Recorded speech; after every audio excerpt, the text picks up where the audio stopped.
ترکی ایک عظیم قوم کی سرزمین ہے جس نے مسلمانوں پر مغربی اقوام کی یلغاروں کا مقابلہ کیا اور آج تک اپنی آزادی کو برقرار رکھا ہوا ہے۔ ترکوں کا شمار دنیا کے عظیم قوموں میں ہوتا ہے جنہوں نے دنیا کی تاریخ پر گہرے اثرات مرتب کیے ہیں۔ ترکوں نے مشرق میں دیوار چین سے لے کر مغرب میں اسکیا تک حکومت کی، شمال میں کرینیا سے لے کر جنوب میں حجاز تک حکومت کی۔ ان علاقوں میں ترک نسل آج بھی آباد ہے۔ بسم اللہ الرحمن الرحیم۔ معزز ناظرین، ہم نے کہا تھا کہ ہم آپ کو بتائیں گے 2023 میں ترکی میں کیا ہونے والا ہے، سلطنت عثمانیہ کا زوال کیسے ہوا، معاہدہ لوزان کیا ہے، اس کے نکات کیا ہیں، اس کی بنیاد کیا ہے، اور آخر 2023 میں ایسا کیا ہونے جائے گا کہ ترکی ایک بار پھر اپنی پوری شان و شوکت کے ساتھ دوبارہ اٹھے گا۔ آخر ایسا کیا ہونے والا ہے؟ ناظرین، کہتے ہیں کہ لوزان کا معاہدہ ایک امن معاہدہ تھا جس پر 1922-23 کی لوزان کانفرنس کے دوران بات چیت ہوئی تھی، اور 24 جولائی 1923 کو سوئٹزرلینڈ کے شہر لوزان کے پالیزی رومین میں دستخط کیے گئے تھے۔ ترکی 771.4 بلین ڈالر معیشت کے ساتھ دنیا کی 19ویں بڑی معیشت ہے۔ ترکی کے صدر طیب اردگان کا کہنا ہے کہ ترکی 2023 کے بعد نئے دور میں داخل ہو جائے گا۔ ماہرین کا کہنا ہے کہ 2023 کے بعد ترکی دنیا کے ٹاپ 10 ممالک میں شامل ہو جائے گا، لیکن سوال یہ پیدا ہوتا ہے کہ ایسا کیسے ممکن ہوگا؟ 2023 میں ترکی میں ایسا کیا ہونے والا ہے؟ ناظرین، اس کلپ میں آپ بآسانی جان پائیں۔ اس سے پہلے ہماری آپ سے گزارش ہے کہ اگر آپ ہمارے چینل پہ نئے ہیں اور آپ نے ہمارا چینل ہسٹری ایکسپوز سبسکرائب نہیں کیا تو کر لیجئے، اور بیل آئیکن کے بٹن کو بھی ضرور پریس کیجئے تاکہ آپ کو ہماری آنے والی تمام ویڈیوز بآسانی ملتی رہیں، اور اس کلپ کو بھی اینڈ تک ضرور دیکھیے گا تاکہ ناظرین 2023 میں ترکی میں کیا ہونے جا رہا ہے یہ آپ جان پائیں، سمجھ پائیں، اپنے علم میں اضافہ بھی کر پائیں۔ معزز ناظرین، سب سے پہلے مختصر بات کرتے ہیں سلطنت عثمانیہ کا زوال۔ سلطنت عثمانیہ نے جنوب مشرق یورپ، مغرب ایشیا اور شمالی افریقہ پر 600 سال سے زائد عرصہ تک حکومت۔ پہلی جنگ عظیم میں سلطنت کا خاتمہ ہوا۔ ایک نیا رہنما مصطفیٰ کمال ابھرا جس نے ترکی کی قومی تحریک کی قیادت کی، جس نے سرزمین ترکی کی تقسیم کے خلاف مزاحمت کی۔ کمال نے انفرقہ میں صوبائی حکومت قائم کی۔ اس نے اتحادیوں کی بھیجی ہوئی افواج کو شکست دی۔ اتحادیوں اور ترک قوم تحریک کے درمیان جنگ 1923 تک جاری رہی۔ جب اتحادیوں اور مصطفیٰ کمال کے دوران سوئٹزرلینڈ کے شہر لوزان میں ایک معاہدے پر دستخط ہوئے، یہ معاہدہ لوزان کے معاہدے کے نام سے جانا جاتا ہے۔ اس لیے یہ بات کی جاتی ہے کہ آخر یہ لوزان کا معاہدہ کیا ہے؟ اس نے جدید دور کی ترکی کی سرحد کی خلاف ورزی کی۔ لوزان کے معاہدے کے اہم نکات کیا ہیں؟ ناظرین، وہ جانیے۔ ترکی نے سلطنت عثمانیہ کے باقی معاہدے تمام دعوے ترک کر دیے، اور بدلے میں اتحادیوں نے اپنی نئی سرحدوں کے اندر ترکی کی خود مختاری کو تسلیم کر لیا۔ خلافت کا نظام ختم کر دیا گیا۔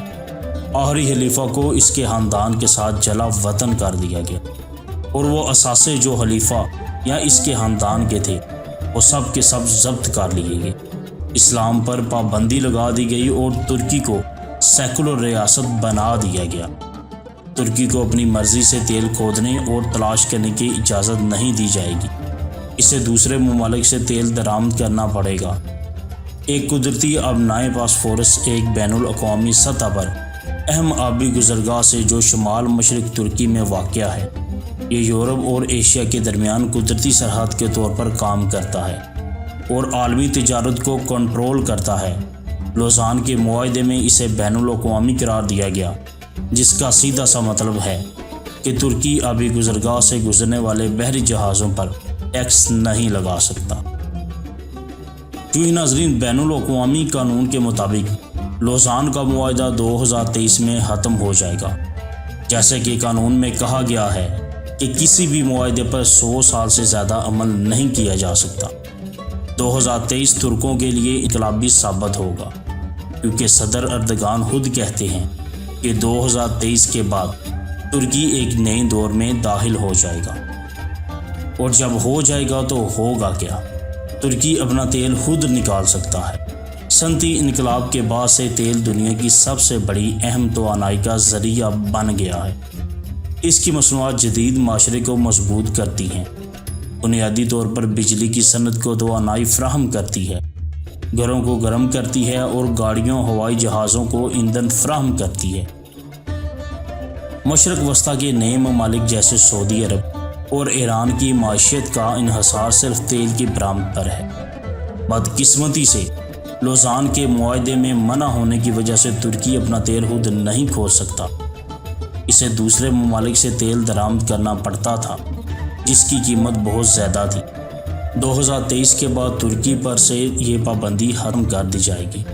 ترکی اپنا تیل خود نکال سکے گا اور ڈرل کرے گا، جس سے اس کا دوسرے ممالک پر انحصار کم ہو جائے گا۔ اگر ترکی کو کافی ذخائر مل جائیں تو وہ تیل برآمد کر سکتا ہے۔ تیل کی برآمد سے حاصل ہونے والی آمدنی سے اس کی GDP میں اضافہ ہوگا۔ جو ہی ناظرین اگر مزید بات کریں تو ابنائے باسفورس دنیا بھر میں تجارت کو کنٹرول کرتا ہے۔ اس آبنائی سے روزانہ سینکڑوں بحری جہاز گزرتے ہیں۔ اس آبنائی کو بین الاقوامی قرار دیا گیا تھا۔ ترکی جہازوں پر مسلط نہیں ہو سکتا۔ 2023 کے بعد ترکی ابنائے باسفورس سے گزرنے والے بحری جہازوں پر ٹیکس عائد کر سکے گا۔ اب ناظرین سوال یہ پیدا ہوتا ہے، کیا ترکی مکہ مکرمہ اور مدینہ منورہ پر اپنے علاقوں کا دعویٰ کر سکتا ہے؟ ترکی سعودی عرب، لیبیا، مصر، سوڈان، عراق، قبرص اور لیونٹ پر اپنے علاقے کا دعویٰ کر سکتا ہے۔ ترکی مقدس شہروں مکہ مکرمہ اور مدینہ منورہ پر بھی اپنا حق جتوا سکتا ہے۔ پہلی جنگ عظیم کے بعد مصطفیٰ کمال پاشا نے اسلام کو ایک طرف رکھ دیا۔ انہوں نے اسقاف پر پابندی لگا دی اور ترکی کو سیکولر ریاست قرار دیا۔ ترکی کی 95% آبادی مذہب اسلام کی پیروی کرتی ہے۔ طیب اردگان ترکی کی حیثیت اسلام میں واپس لانا چاہتے ہیں۔ اردگان نے بے شمار کام کیے، جیسا کہ انہوں نے حاجی صوفہ کو مسجد میں تبدیل کرنے جیسے کئی اقدامات کیے۔ اگر ترکی اپنی زمینیں واپس لینے میں کامیاب ہو جاتا ہے تو سلطنت عثمانیہ بحال ہو سکتی ہے۔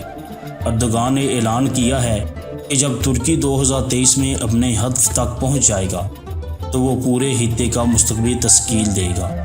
کیا آپ کو لگتا ہے کہ 2023 کے بعد ترکی عالمی نقش پر کوئی حقیقی تبدیلی لائے گا؟ کیا لوزان کے معاہدے کے خاتمے کے بعد ترکی ایک عالمی طاقت بن کر ابھرے گا؟ ناظرین ہم آپ کی رائے کے منتظر ہیں۔ کمنٹ سیکشن میں اپنی رائے کا اظہار ضرور کیجیے گا۔